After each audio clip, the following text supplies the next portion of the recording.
so similar to this, but not big much, like as much as Bitcoin, but they're also good. Like you can see, this is my favorite coin still.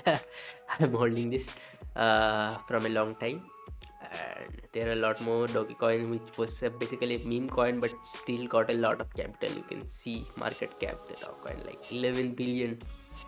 That's like so many. So what are they?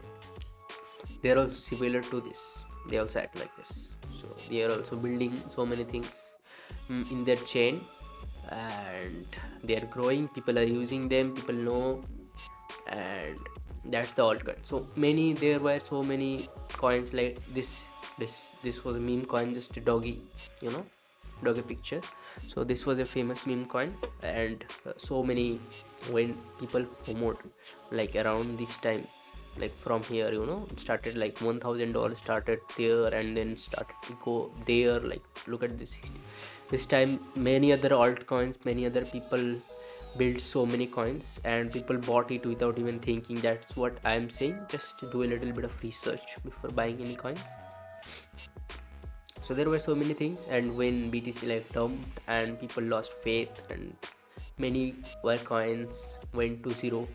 The recent crash was the Luna coin, you know. Luna was a stable coin. It also went to zero, and so many people lost like their all of their money because it went to zero. So yeah, there are risk, but you can see also, if you do proper research and hold, you know how to hold things, then definitely you're gonna make profit in the market. you know I have started like from this area. I bought a little here, I bought a little here, I sold a little here, you know I bought a little here also, and then it also went down. People like this time.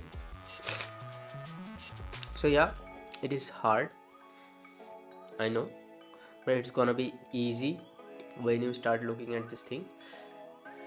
So the thing is, people, the main fault people does, normally if you see the statistics, most of the people in crypto lose money instead of making. Why? Because normally there is a simple rule: buy low and sell high. That's the simple thing you wanna do. Like sell at this position, sell at this position, sell at this positions, and buy at this position, this position, this position. So what happens, sometimes your buys and sells are not at the perfect positions. So sometimes, like, I'll say you bought at the top, you know basically it was a selling point, but you bought, somehow you bought, and you ride all the way down, all the way down. Then what you thinking, like, oh no, everyone is saying Bitcoin is gonna go zero, so you just panic sell here. You panic sell here. At this point, you just